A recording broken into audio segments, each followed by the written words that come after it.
Anti Naila. Kok anti sih? Karena kita seharusnya merangkul, jangan anti-anti begitu. Jadi harusnya apa namanya, Bib? Ya merangkul Naila gitu. Merangkul Naila.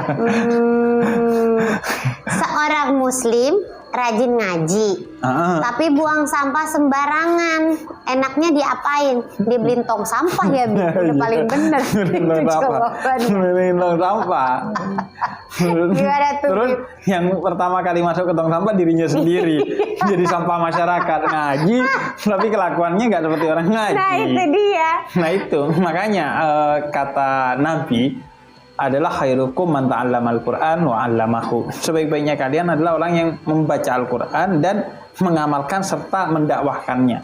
Atau mungkin jangan-jangan dia cuma baca Quran doang, Bib, tapi nggak dibaca artinya, jadi nggak paham juga gimana. Bisa jadi, tuh. Tapi kekuatan Al-Quran kalau dia dengan tulus masuk ke hatinya, dia tidak akan menjadi Melakukan pribadi yang itu, buruk. ya. Nah, Ya, karena juga itu memang kadang kita ngaji cuman di mulut doang, nggak sampai ke hati, nggak masuk ke pikiran, nggak jadi tindakan. Ini jadi PR bagi kita. Soalnya Indonesia ini mayoritas Muslim. Ya. Tapi adalah negara yang paling tinggi limbah makanannya. Ya. Padahal Al-Quran katakan di dalam salah satu ayatnya, innal mubadzirina kanu ihwanus hayatin. Orang yang menyisakan limbah makanan adalah satu DNA dengan setan, saudaranya setan. Astagfirullah. Tapi Indonesia negara paling tinggi dengan limbah makanan. Atau yang lain, ayat pertama, Iqra, ya. Bacalah. Indonesia yang mayoritas Muslim adalah negara dengan minat baca terendah di dunia. Iya juga Nah, ya. itu koreksi bagi kita agar Islam kita bukan sekedar secara formalistik, tapi secara substansinya. Isinya juga Islam, bukan sekedar bungkusnya doang Islam. Ini ada lagi pertanyaan dari Tarwoco.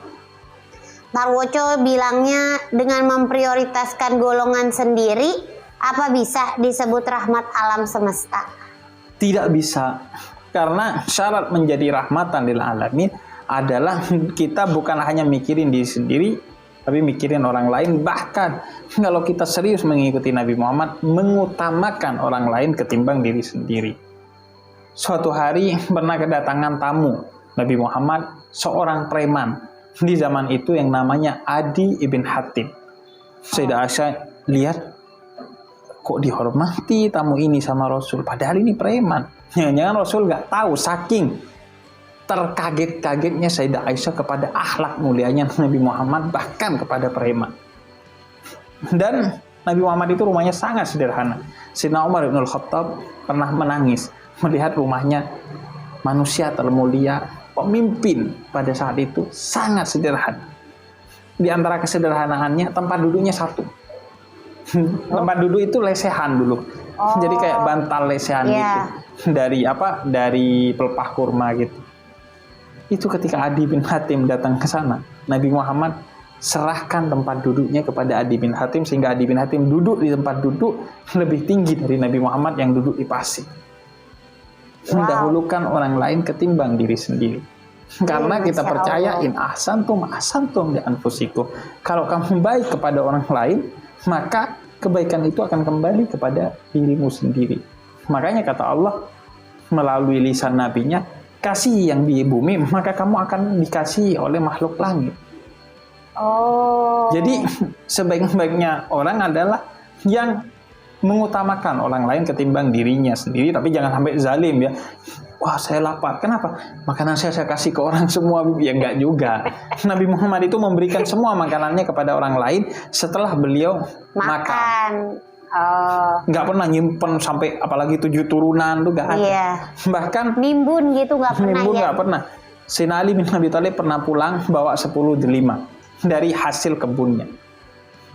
Di tengah jalan ada orang yang membutuhkan, dikasih sampai sisa 1 nyampe rumahnya. Nyampe rumahnya dibelah jadi 2, separuh kasih ke Sayyidah Fatimah istrinya, separuh mau dimakan Sayyidina Ali. Ada yang ngetok tok. Saya hari ini nggak makan, ada nggak makanan buat saya? Diambil separuh dikasih ke pengemis itu. Separuhnya dibagi lagi, 1/4 Sayyidah Fatimah, 1/4 Sayyidina Ali bin Abi Thalib. Masya Allah. Kalau manusia tuh pasti udah kayak lah dibagi lagi sisa kita udah tinggal itu doang gitu. Nah, makanya Ya kata kan? Syekh Mutawalli Sa'rawi, kamu pengen tahu nggak kamu itu orang dunia atau orang akhirat? Gimana caranya, Bib? Kalau ada pengemis, kalau kamu senang, Ya. berarti kamu penduduk akhirat. Kalau kamu ada pengemis, berarti kamu penduduk dunia. Oh. Manusia duniawi, bukan manusia ukhrawi. Kita kan Itu kadang tesnya ya. ada pengemis nih, halah gitu. Iya. Iya. Aku nggak Tutup gitu, makanya aku nggak gitu. Aku pintunya. kayak ada pengemis, alhamdulillah sini sini Oh iya, sini. dikasih. Ya enggak, diajak ngobrol, kenapa? Sama aja. Kan diajak ngobrol sambil dikasih makan, Oh, gitu, gitu. Bib. Belum selesai. Itu pengemis. Berarti aku lebih rendah ya. Ya, Nggak ada makanan ada lagi. minum tapi makanannya kan lagi diproses gitu loh, Bib. Ini Habibnya udah kepengen makan teman-teman ngaji. Jadi kayaknya aku tuh udah disindir-sindir halus untuk menyiapkan makanan buat Habib.